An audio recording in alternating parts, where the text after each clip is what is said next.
വന്യമൃഗങ്ങളെന്ന് പുസ്തകത്താളുകളിൽ പഠിച്ച കാട്ടാനയും പുലിയും കടുവയുമൊക്കെ ഇന്ന് കേരളത്തിലെ നിരത്തുകളിൽ നിരന്തരം എത്തുകയാണ്.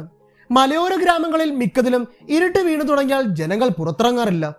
ഇരുട്ടിന്റെ മറവിൽ ഇരച്ചെത്തുന്നത് ആനയാണോ പുലിയാണോ എന്ന് പേടിച്ചാണ് പലരും കഴിയുന്നത് തന്നെ.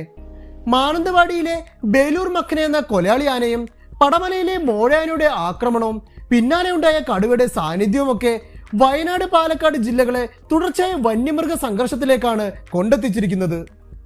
പണ്ടുകാലങ്ങളിൽ വളരെ ചുരുക്കമായി കേട്ടിരുന്ന ഇത്തരം ആക്രമണ വാർത്തകൾ ഇന്ന് നിത്യവും കേൾക്കേണ്ടി വരുന്നത് എന്തുകൊണ്ടാണ്? കാടിറങ്ങുന്ന വന്യത നാട്ടിന്റെയും നാട്ടാരുടെയും ഉറക്കം കെടുത്തുന്നതിന്റെ കാരണം എന്തായിരിക്കും? വന്യമൃഗങ്ങളുടെ ആവാസ വ്യവസ്ഥയുടെ ശോഷണം തുടങ്ങി വനാതിർത്തികളിൽ ഭക്ഷണാവിഷ്ടങ്ങൾ വലിച്ചെറിയുന്നതുവരെ വന്യമൃഗങ്ങൾ കാടിറങ്ങാൻ കാരണമായി പറയുന്നുണ്ട്. 11,521.81 ചതുരശ്ര കിലോമീറ്ററാണ് കേരളത്തിന്റെ വനവിസ്തൃതി. അതിൽ തന്നെ 1.56 ലക്ഷം ഹെക്ടർ വനഭൂമിയിൽ യൂക്കാലിപ്സും തേക്കും പോലുള്ള മരങ്ങളാണ് ഉള്ളത്. വനവിസ്തൃതിയിലുണ്ടായ ഈ ആവാസ വ്യവസ്ഥയുടെ ശോഷണം ഇത്തരം മൃഗങ്ങൾ കാടിറങ്ങാൻ കാരണമായിട്ടുണ്ട്.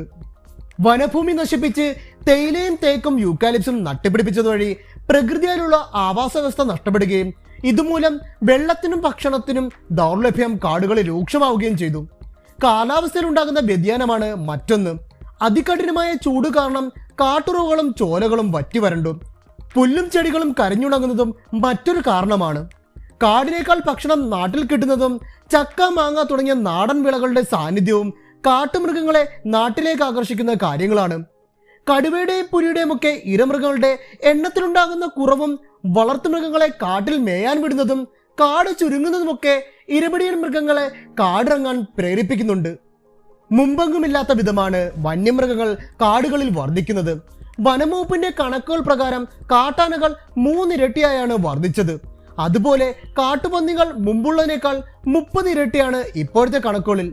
30 മുതൽ 40% വരെ വനഭൂമിയുടെ ശോഷണവും ആനത്തറകളിലേക്കുള്ള മനുഷ്യന്റെ കടന്നുകയറ്റവും കാലാവസ്ഥാ വ്യതിയാനവുമൊക്കെ കാട്ടുമൃഗങ്ങൾക്ക് കാടിറങ്ങാനുള്ള കാരണമായിട്ടുണ്ട്.